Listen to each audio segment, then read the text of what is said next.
Có một chuyện rất thú vị mà ít ai để ý đến. Có ai trong số anh chị em để ý như tôi không? Càng gần năm mới, người ta càng chúc nhau sức khỏe, tiền bạc, hạnh phúc, thành công, đủ các thứ, nhưng thực tế thì sao? Ở các nước phương Tây, cứ bước vào tháng 12 là bắt đầu một chuỗi dồn dập: Giáng sinh, tổng kết năm, mua sắm, tiệc tùng, giao thừa. Không cần nói quá, chỉ cần nhìn vào nhịp sống, chi tiêu tăng, lịch trình kín, áp lực kết thúc năm cho trọn vẹn đè lên từng cá nhân. Và kết quả rất dễ thấy, rất nhiều người cảm thấy kiệt sức ngay trước khi năm mới bắt đầu. Giới tâm lý học gọi hiện tượng này bằng những cái tên rất quen: Holiday stress, căng thẳng mùa lễ hội; Year-end burnout, kiệt sức cuối năm; hay post-holiday blues, buồn bã mùa lễ. Không phải ai cũng trầm cảm, nhưng cảm giác mệt mỏi, hụt năng lượng, chán nản sau mùa lễ là điều được ghi nhận khá nhất quán ở Mỹ, Canada và châu Âu. Còn ở Á Đông mình thì khác.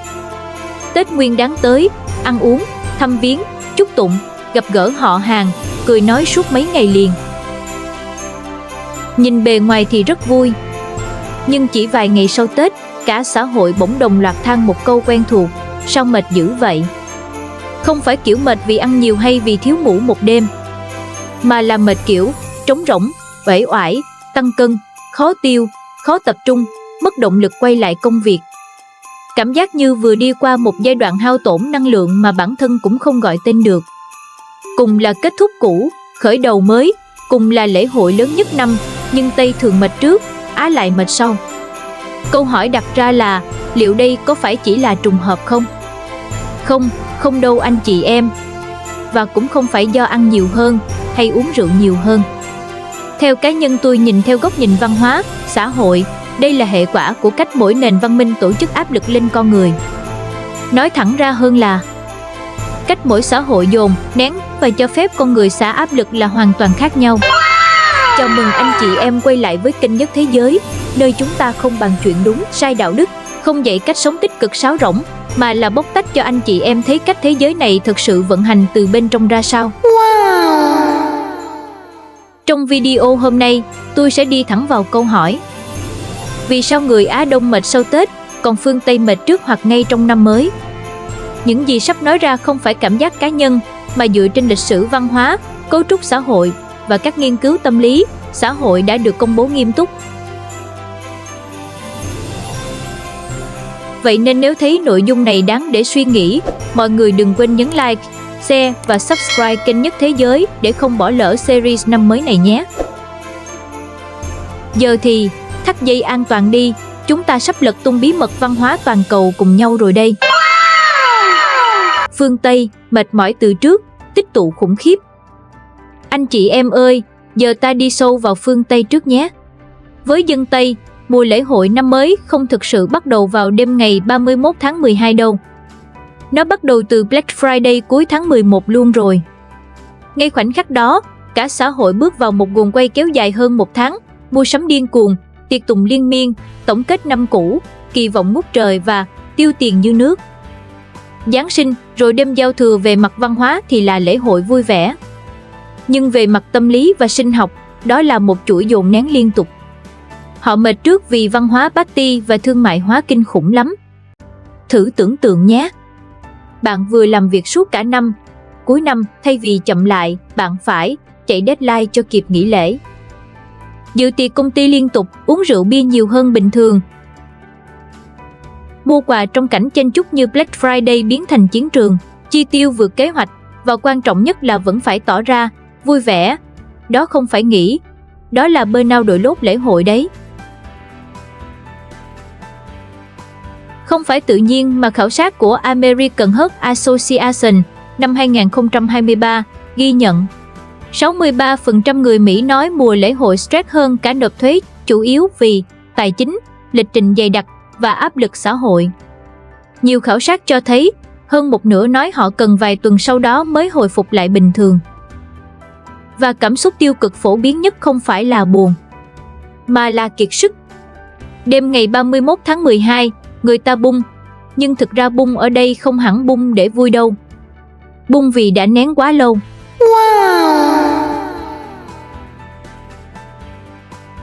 Sáng ngày 1 tháng 1, rất nhiều người thức dậy với cảm giác quen thuộc.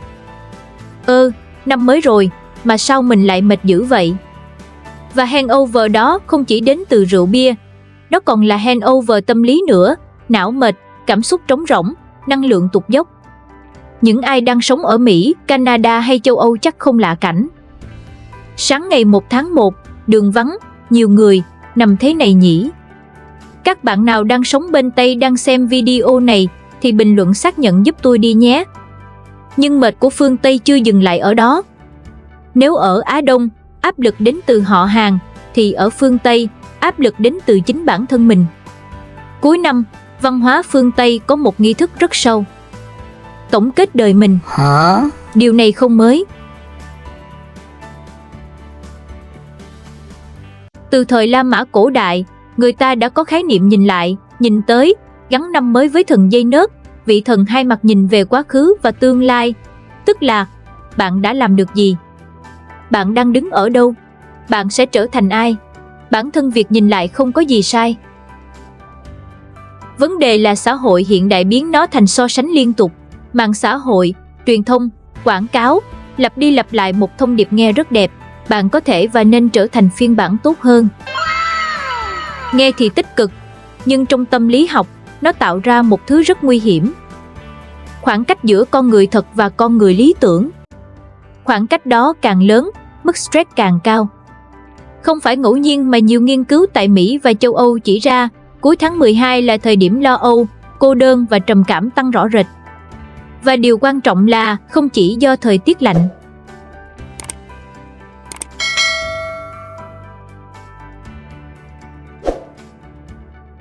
Giới chuyên môn phân biệt rất rõ. Seasonal Affective Disorder, SAD, liên quan ánh sáng. Holiday Blues, liên quan kỳ vọng xã hội và soi xét bản thân. Các khảo sát của American Psychological Association ghi nhận gần 40% người Mỹ cảm thấy stress tăng mạnh trong mùa lễ hội, dữ liệu gần nhất 2025, chủ yếu vì áp lực phải vui, phải chi tiêu, phải có gì đó để khoe, để kể lại và phải cảm thấy năm của mình xứng đáng. Họ nhấn mạnh rằng trầm cảm mùa đông không chỉ do thời tiết mà do thiếu hoạt động xã hội hoặc áp lực lễ hội. Verigel Mind còn mô tả mùa lễ hội là thời gian painful reflection, suy ngẫm đau đớn, dẫn đến cô đơn và lo âu vì soi xét bản thân. Ở châu Âu, cũng tương tự, Euronews đề cập đến Christmas-induced depression, trầm cảm do Giáng sinh, với lo âu, stress và cô lập phổ biến, không liên quan thời tiết mà do kỳ vọng xã hội. National Alliance on Mental Illness, NAMI cũng xác nhận, kỳ vọng cao, cô đơn và stress dẫn đến Holiday Blues thường bắt đầu từ Thanksgiving, tăng dần suốt tháng 12 và đạt đỉnh ngay trước năm mới. Nói cách khác, người phương Tây không bị ép phải ổn trước mặt người khác như Á Đông, nhưng họ bị ép phải trở thành phiên bản tốt hơn của chính mình. Wow. Và rồi năm mới đến, rất nhiều người chợt nhận ra một sự thật khó nuốt. Mình vẫn y nguyên. Hả? Đó chính là cú sốc, không phải vì họ lười, mà vì New Year's Resolutions có tỷ lệ thất bại cực cao. Các tổng hợp từ Psychology Today và Verigel Mind cho thấy, con số lên tới 80% mục tiêu đầu năm không được duy trì quá vài tháng dẫn đến tự nói chuyện tiêu cực, negative self-talk, cảm giác thất bại, stress và trầm cảm. Liệu anh chị em ở đây có ai tự tin mình nằm trong số ít may mắn không nhỉ?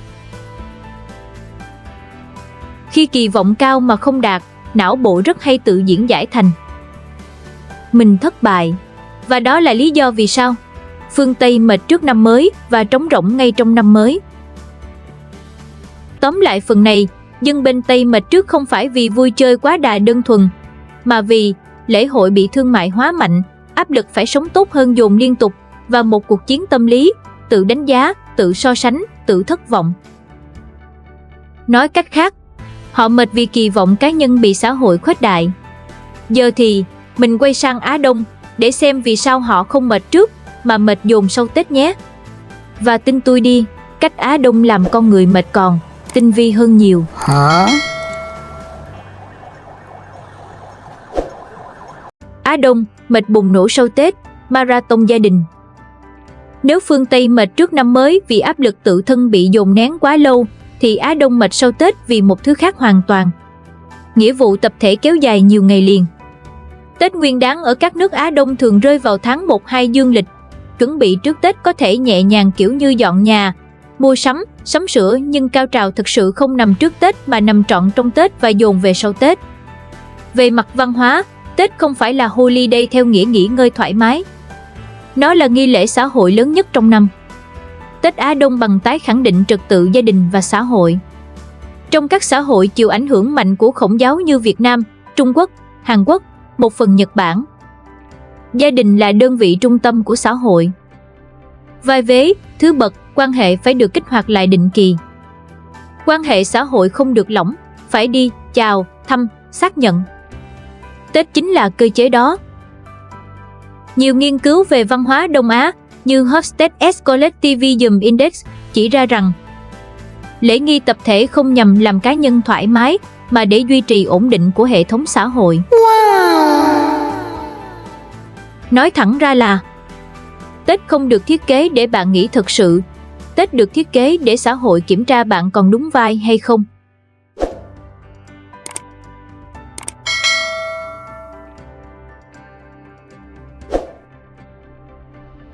Trong Tết, tiêu hao thể chất, tiêu hao xã hội cùng lúc.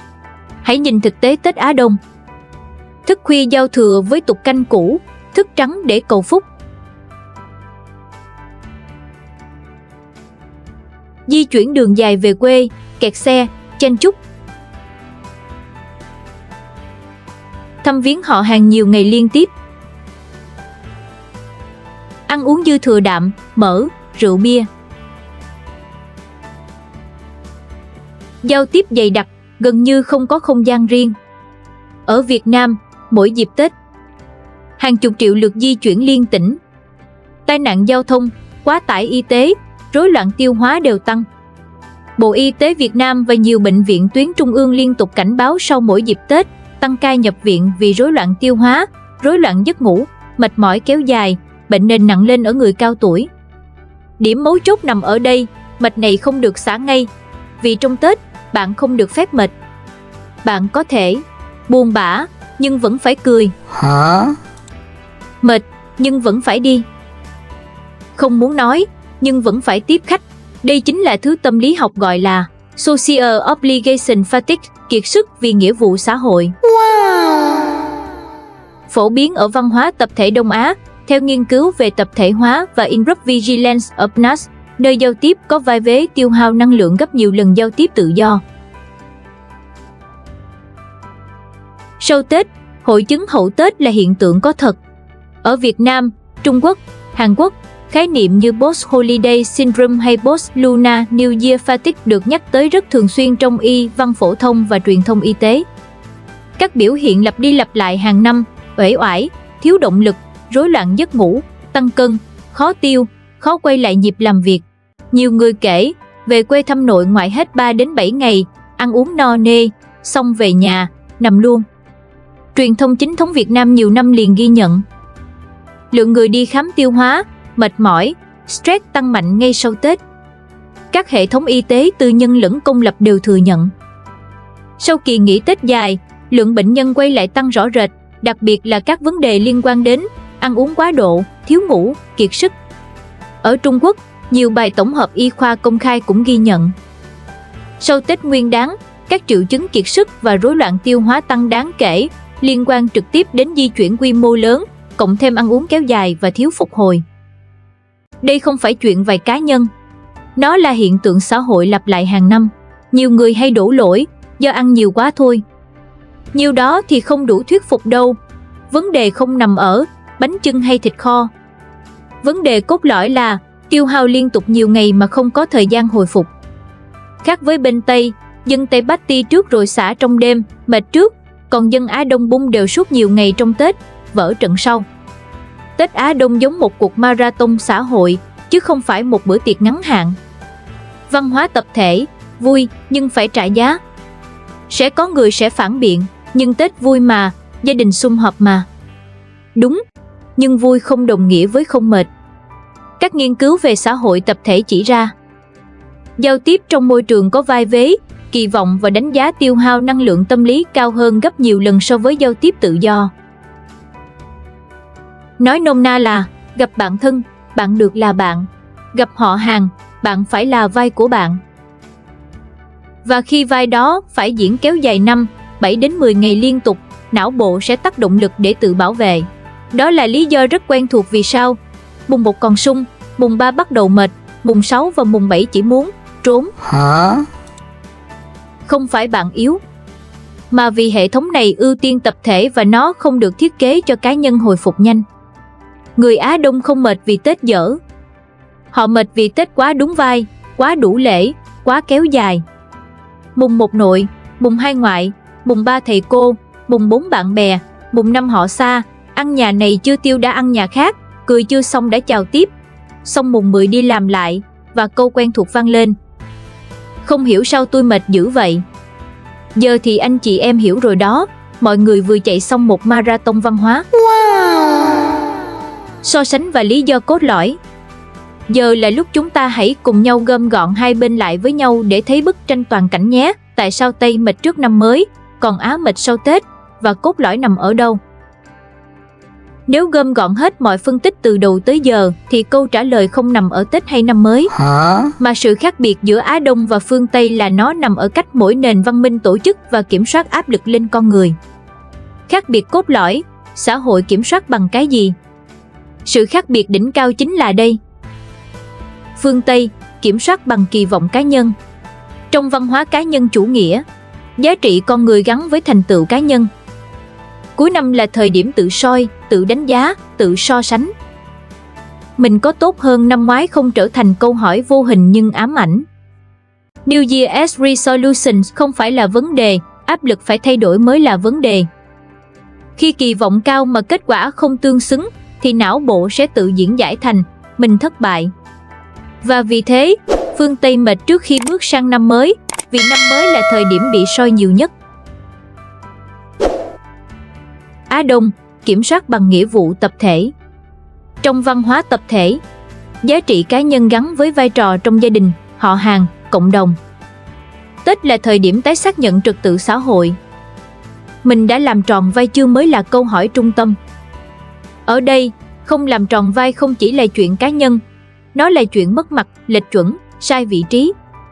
Và vì nghĩa vụ kéo dài suốt Tết, nên cơ thể chưa được phép sập.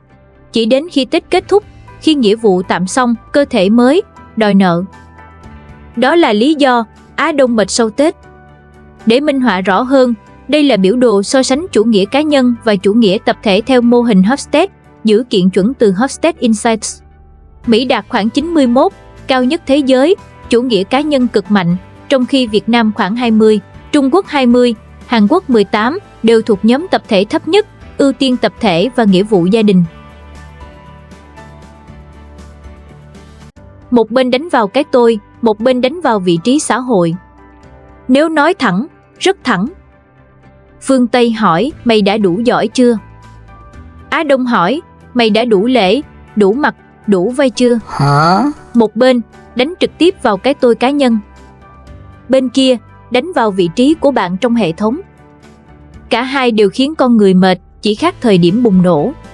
Tây mệt sớm vì kỳ vọng cá nhân bị dồn nén, Á mệt muộn vì nghĩa vụ tập thể chỉ kết thúc sau lễ. Mệt không hẳn là lỗi cá nhân. Và đây là chỗ rất nhiều người hiểu sai. Rất nhiều người nghĩ mình mệt là do mình yếu, do mình không biết giữ sức, do mình thiếu kỷ luật.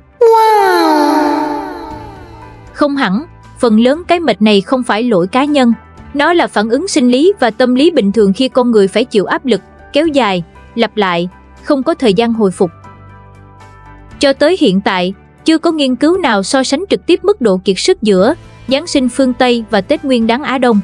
Nhưng giới nghiên cứu văn hóa đồng thuận ở một điểm: xã hội cá nhân chủ nghĩa tạo stress nội tại sớm, xã hội tập thể tạo kiệt sức xã hội muộn. Đây không phải ngẫu nhiên, đây là hệ quả văn hóa sâu sắc. Dù bên nào thì lời khuyên từ nhất thế giới muốn gửi đến mọi người không phải mấy lời khuyên kiểu hãy tích cực lên sáo rỗng đâu, vì câu đó nghe thật vô dụng sao á. Lời khuyên thực sự của tôi cho năm tới là giảm bớt đi anh chị em ơi. Uống ít rượu bia lại, không cần chứng minh tửu lượng của mình chịu được bao nhiêu. Ăn vừa phải, không cần ăn cho phải phép. đi ngủ đủ giấc, kể cả khi bị nói là lười biếng. Và giảm kỳ vọng với bản thân, giảm nghĩa vụ với xã hội xuống mức tối thiểu có thể, cho phép mình không hoàn hảo trong vài ngày lễ. Vì năm mới mà sức khỏe nát thì mọi lời chúc đều trở nên vô nghĩa.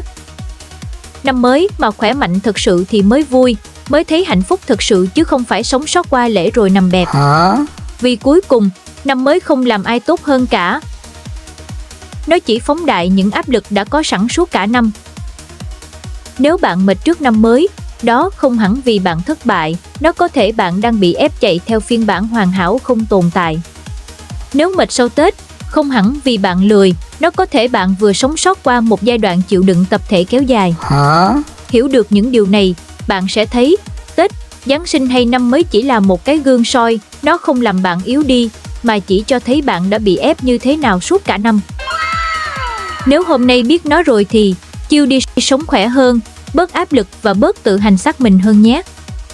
Cảm ơn anh chị em xem hết video dài này. Like nếu thấy phủ nhưng đúng, chia sẻ cho mấy đứa bạn đang mệt năm mới, và đừng quên đăng ký kênh Nhất Thế Giới để xem thêm các series bóc phốt văn hóa toàn cầu của tôi nhé. Bây giờ thì bình luận bên dưới cho tôi biết bạn thuộc team mệt trước hay mệt sau. Hẹn video sau. Chúc mọi người năm mới khỏe thực sự, không phải chỉ sống sót qua lễ nhé. Bye.